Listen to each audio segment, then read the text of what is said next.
ఆకాశవాణి ప్రాంతీయ వార్తలు చదువుతున్నది మొక్కపాటి లక్ష్మీనాగమాధురి. ముఖ్యాంశాలు: విశాఖపట్నంలో జరుగుతున్న ఆంధ్ర వైద్య కళాశాల శతాబ్ది ఉత్సవాల్లో భారత ఉపరాష్టపతి జగదీప్ ధన్కర్ ఈరోజు ముఖ్య అతిథిగా పాల్గొన్నారు. నా మట్టి నా దేశం అమృత్ కలశ్ యాత్రలో పాల్గొనేందుకు రాష్టం తరపున 1100 మంది వాలంటీర్లు విజయవాడ నుండి ప్రత్యేక రైల్లో ఢిల్లీ బయలుదేరి వెళ్లారు. దేశవ్యాప్తంగా ఈరోజు నిర్వహిస్తున్న రోజ్గార్ మేళాలో 51,000 మందికి పైగా అభ్యర్థులకు ప్రధానమంత్రి నరేంద్ర మోదీ నియామక పత్రాలు అందిస్తున్నారు. ప్రధానమంత్రి నరేంద్ర మోదీ ఆకాశవాణి ద్వారా తన మనసులోని భావాలను దేశ ప్రజలతో పంచుకునే మన్ కీ బాత్ కార్యక్రమం రేపు ఉదయం 11 గంటలకు ప్రసారమవుతుంది. చైనాలో జరుగుతున్న ఆసియా పారా క్రీడల్లో భారత క్రీడాకారులు సాధించిన పతకాల సంఖ్య 111కు చేరింది. వార్తల వివరాలు: విశాఖపట్నంలో జరుగుతున్న ఆంధ్ర వైద్య కళాశాల శతాబ్ది ఉత్సవాల్లో భారత ఉపరాష్టపతి జగదీప్ ధన్కర్ ఈరోజు ముఖ్య అతిథిగా పాల్గొన్నారు. రాష్ట గవర్నర్ ఎస్ అబ్దుల్ నజీర్తో కలిసి వైద్య కళాశాల శతాబ్ది పైలాన్ను ఆవిష్కరించారు.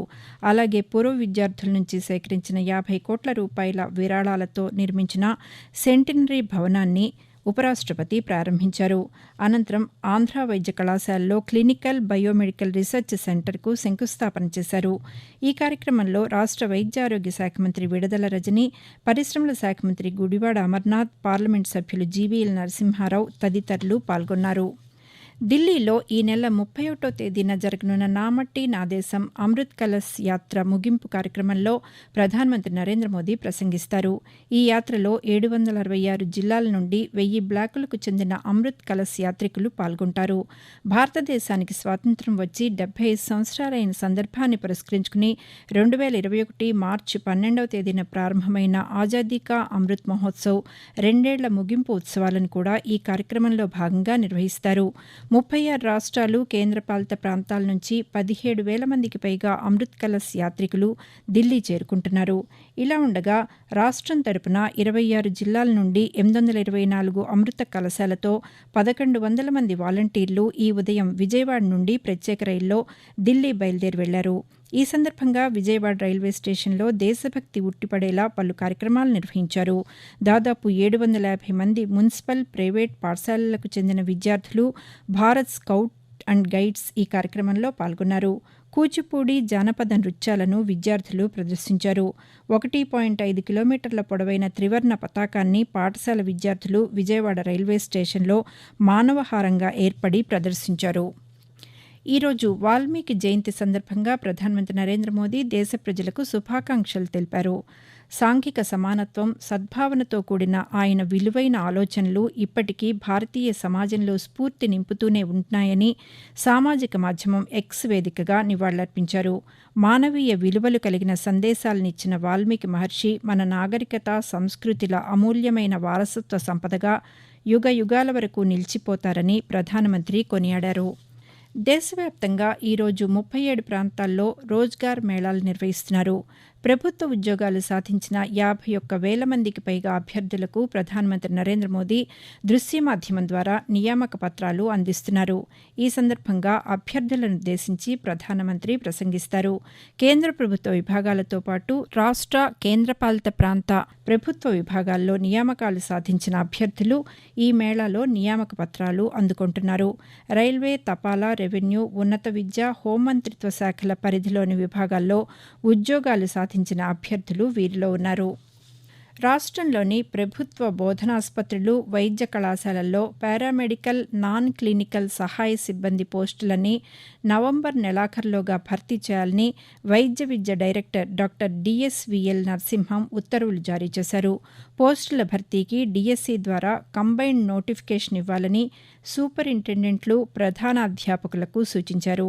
ఇలా ఉండగా కొత్త కళాశాలల్లోని పోస్టులతో పాటు పాత బోధనాసుపత్రులు, వైద్య కళాశాలల్లో ఉన్న 1,800 ఖాళీలను డిఎస్సి ద్వారా భర్తీ చేస్తారు. ఈరోజు అంతర్జాతీయ యానిమేషన్ దినోత్సవం నిర్వహిస్తున్నారు.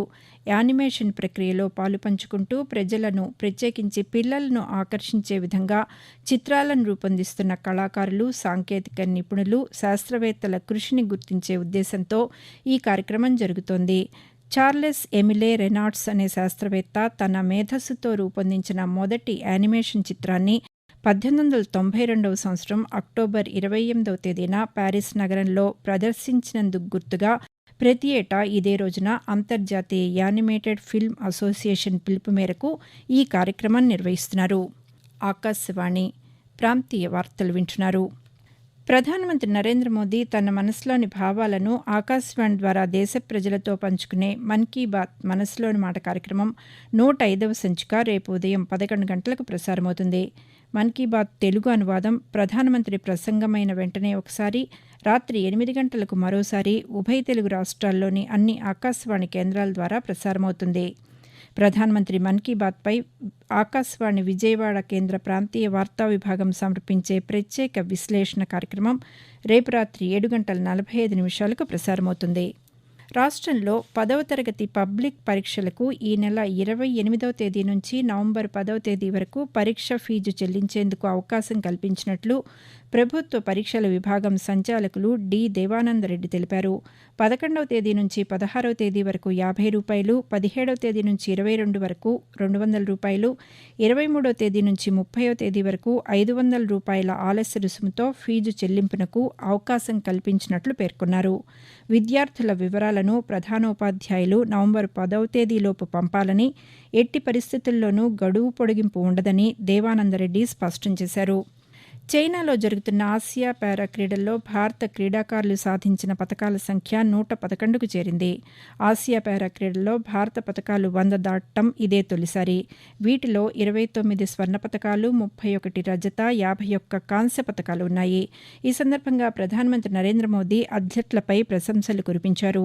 అద్భుతమైన టాలెంట్, కష్టానికి దక్కిన ఫలితమిది అంటూ ట్వీట్ చేశారు. మన అథ్లెట్ల దృఢ సంకల్పంతోనే ఇది సాధ్యమైందని కొనియాడారు. క్రీడాకారులకు అభినందనలు తెలిపారు. కాగా ఈరోజు పురుషుల 400 మీటర్ల పరుగులో దిలీప్ మహదు గవిత్ స్వర్ణ పతకం సాధించారు. ప్రపంచ కప్ వన్డే క్రికెట్లో భాగంగా ఈరోజు 2 మ్యాచ్లు జరుగుతున్నాయి. ధర్మశాలలో ఆస్ట్రేలియా, న్యూజిలాండ్ జట్ల మధ్య ఉదయం 10:30 మొదలైన మ్యాచ్లో టాస్ గెలిచిన న్యూజిలాండ్ తొలుత బౌలింగ్ ఎంచుకుంది. మరోవైపు మరికొద్దిసేపట్లో కోల్కతాలో బంగ్లాదేశ్, నెదర్లాండ్స్ జట్ల మధ్య మ్యాచ్ జరగనుంది. ఇలా ఉండగా ఇప్పటివరకు దక్షిణాఫ్రికా 10 పాయింట్లు, 2.032 నెట్ రన్ రేట్ సాధించి పాయింట్ల పట్టికలో అగ్రస్థానంలో నిలిచింది. భారత్ 10 పాయింట్లు, 1.353 నెట్ రన్ రేట్తో రెండవ స్థానంలో ఉంది. న్యూజిలాండ్, ఆస్ట్రేలియా, శ్రీలంక, పాకిస్తాన్ ఆ తర్వాతి స్థానాల్లో నిలిచాయి. మహిళల ఆసియాన్ ఛాంపియన్షిప్ ట్రోఫీ హాకీ టోర్నమెంట్లో భారత జట్టు థాయిలాండ్పై విజయం సాధించింది. నిన్న రాత్రి జరిగిన ఈ మ్యాచ్లో భారత్కు చెందిన సంగీతా కుమారి హ్యాట్రిక్ గోల్స్ చేయగా మౌనిక, సలీమా, దీపిక, లల్రెమ్ సియామి తలొక గోల్ చేశారు. థాయిలాండ్ 1 గోలు మాత్రమే సాధించింది. దీంతో 7-1 తేడాతో భారత్ విజయం సాధించింది. ఈరోజు మలేషియాతో భారత్ తలపడనుంది. రాత్రి 8:30 ఈ మ్యాచ్ ప్రారంభమవుతుంది. భారతదేశంలో ఆదివారం తెల్లవారుజామున 1:05 నుంచి తెల్లవారుజామున 2:22 వరకు పాక్షిక చంద్రగ్రహణం ఏర్పడనుంది. దీంతో నేటి రాత్రి నుంచే రాష్ట్రంలోని అన్ని దేవాలయాలు సుమారు 8 గంటల పాటు మూసి ఉంచుతారు. తిరుమల శ్రీవారి ఆలయాన్ని గ్రహణ సమయానికి 6 గంటల ముందే మూసివేయనున్నారు. ఈ రోజు రాత్రి 7:05 నుంచి రేపు తెల్లవారుజామున 3:15 వరకు ఆలయ తలుపులు మూసి ఉంటాయి.